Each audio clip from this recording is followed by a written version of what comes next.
ہمارا دل بہت قیمتی ہے، کوشش کرو اس کے اندر وہی رہے جو رہنے کے قابل ہو۔ مشکل وقت کا بڑا فائدہ یہ ہوتا ہے کہ فالتو لوگ زندگی سے نکل جاتے ہیں۔ کسی کے منہ پر بےعزتی کرنا اس کو قتل کرنے کے برابر ہے۔ اگر کوئی لڑکی کسی سے محبت کرے تو ضروری نہیں کہ وہ بد کردار ہو۔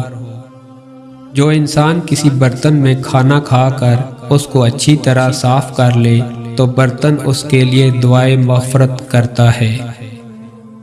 دوسرے لوگوں کو غلط نہیں بلکہ خود کو صحیح ثابت کرو۔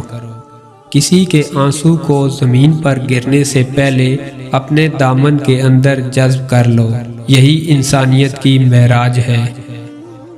جب گھر میں رزق کی تنگی محسوس ہو تو اپنی بیٹیوں اور بہنوں کو گھر میں محبت سے دعوت پر بلاؤ۔ وہ سوچیں جو تمہیں بے سکون کرتی ہیں ان کو سوچنا چھوڑ دیں۔ خاموشی میں ہی سکون ہوتا ہے، لفظوں کا سفر انسان کو تھکا دیتا ہے۔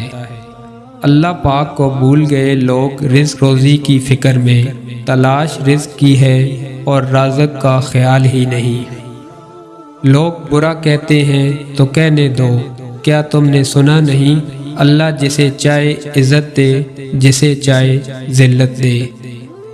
برتن اور ظرف چھوٹا ہو تو وہ زیادہ کسی چیز کو سنبھال نہیں سکتا، چھلک جاتا ہے، چاہے وہ دولت ہو، شہرت ہو یا عزت ہو۔ اپنے ضمیر کی کھڑکی کو ہمیشہ کھلے رکھو، وہاں سے ہمیشہ سچی آوازیں سنائی دیتی ہیں۔ مسکرانا سیکھو، زندگی میں رونا تو لوگ سکھا ہی دیتے ہیں۔ اکثر زیادہ تر غلطی وہ لوگ کرتے ہیں جو آدھا سنتے ہیں، تھوڑا سمجھتے ہیں اور زیادہ بتاتے ہیں۔